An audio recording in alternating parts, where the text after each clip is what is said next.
Note that we have other components of this energy.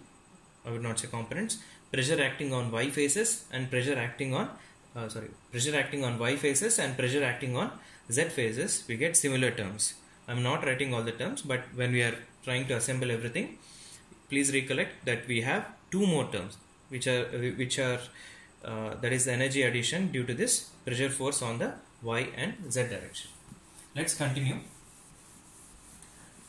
with the next surface force, stresses.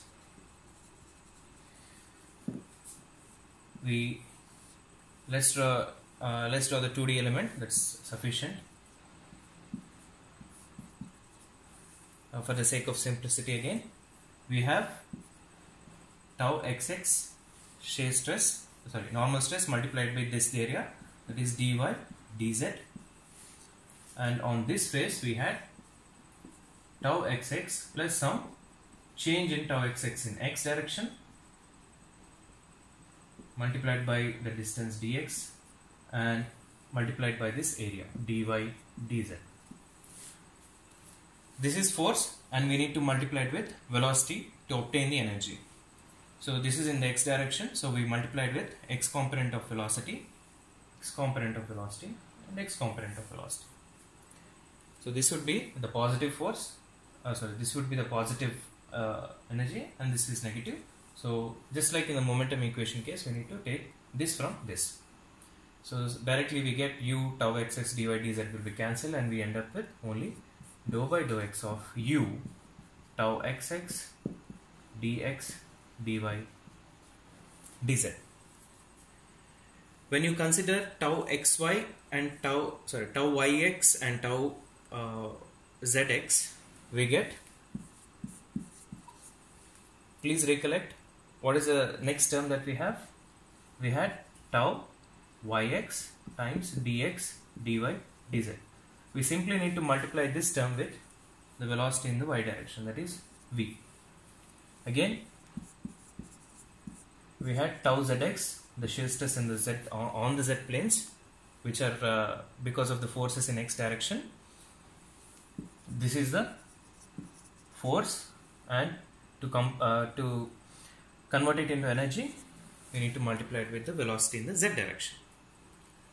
So if you recollect, the previous terms were minus dou pu by dou x dx dy dz. This is the energy due to the pressure force acting on the x phases. Similarly, we have this term and pw times dx dy dz. So this is the combination of, when you add all these things, you get the energy due to, okay, this is x, this is y, and this is z. If you remember, this is only the x component. You need to add 6 more terms from the y and z axis. Okay, let me add that.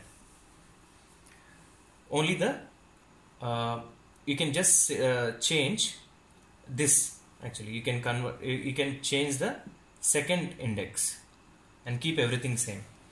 Then you will get the stresses and the energy due to the stresses in the y direction. So I simply need to substitute u. If I substitute this second x with y, I get u tau xy dx dy dz plus tau v tau yy dou y dx dy dz plus dou by dou z of w tau, I'm going to replace this with y tau zx dx dy dz. This is the energy added because of the stresses in the y direction, and you need to add this pressure. And how about in the z direction? You simply need to substitute this second index with z. What do you get? Dou by dou x of, just take dx, okay, let me write the full thing, tau xz dx dy dz plus dou by dou y of v times tau yz dx dy dz plus dou by dou z times w times tau zz. Okay, I'm replacing the second term, dx dy dz. So this is the component of energy that is being added to the fluid element because of the stresses in the z direction. So if you add 1, 2, 3, 4, 5, 6, 7, 8, 9, 10, 11, 12 terms, you get the energy due to all the forces, the body forces and the surface forces. Okay, you need to add the body force as well. That's the simplest I get. I guess you have this F dot V rho times F dot P times mass. This is due to the body force. So this is the total energy if you add because of all the forces put together.